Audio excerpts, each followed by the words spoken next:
Dans une précédente capsule, voire dans la description, j'avais parlé d'une étude de psychologie qui semblait indiquer que, pour communiquer autour des vaccins, il était beaucoup plus efficace d'insister sur la balance bénéfice-risque que d'essayer de réfuter les craintes par rapport aux éventuels risques. Et ici, je voudrais illustrer ça sur un exemple très actuel, les vaccins ARN. Bon alors, clairement, le truc qui fait le plus peur aux gens par rapport à ces vaccins, c'est le mot ARN. Qui dit ARN dit ADN, qui dit ADN dit modification génétique, et là, c'est le festival d'images mentales anxiogènes. Car nous n'avons pas envie d'être modifiés génétiquement, n'est-ce pas?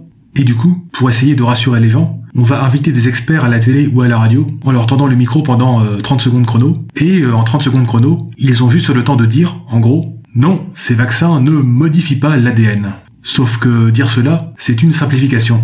Effectivement, le mécanisme de ces vaccins n'implique pas de modification d'ADN. Mais on ne peut pas exclure de manière absolument certaine d'éventuelles modifications d'ADN qui résulteraient de cela, même si ça semble extrêmement improbable. Et encore plus improbable que ça ait des conséquences graves sur la santé. Si des explications plus poussées vous intéressent, j'ai mis un article dans la description. Et pour l'anecdote, il y a des gens qui possèdent plusieurs ADN différents dans leur corps et qui se portent très bien, comme expliqué dans une vieille vidéo de Dirty Biology, voire dans la description également.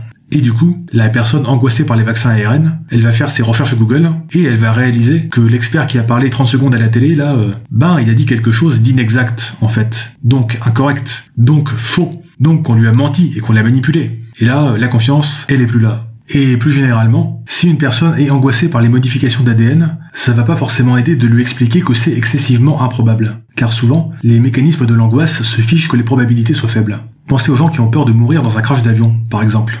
Mais il y a peut-être une manière simple de résoudre ce problème, suggérée par la biologiste et vulgarisatrice Tania Louis, voir dans la description. En gros, chaque bout d'ARN messager que contient le vaccin, c'est une sorte de chèque cadeau Amazon qui va être converti en protéine spike par une de nos cellules. Vous savez, les fameux pics qui entourent le virus, pour que le système immunitaire puisse apprendre à s'en défendre avant de rencontrer le vrai virus. Bon, là, vous vous demandez peut-être, pourquoi ne pas injecter directement ces protéines spike, du coup? Eh bien, parce qu'elles sont beaucoup plus difficiles à fabriquer que l'ARN messager. Et comme ce stock d'ARN messager n'est pas renouvelé, il va rapidement s'épuiser. Sauf que le virus, en infectant les cellules, il va les reprogrammer pour qu'elles produisent, entre autres, de l'ARN messager. Et là, le stock d'ARN messager, il sera renouvelé en continu. D'autant plus que l'infection des cellules sera exponentielle dans un premier temps. Donc peu importe à quel point on a peur de cet ARN messager d'origine extérieure, on en aura énormément plus en étant contaminé par le virus qu'en prenant le vaccin.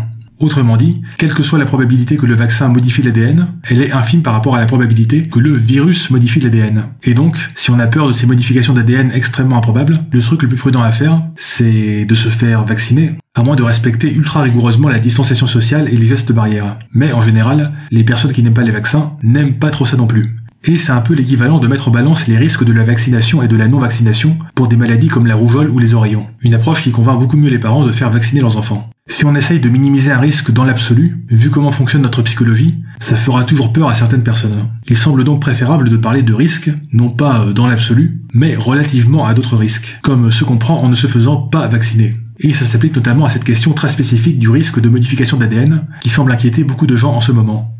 Alors, que pensez-vous de tout ça? N'hésitez pas à le dire en commentaire.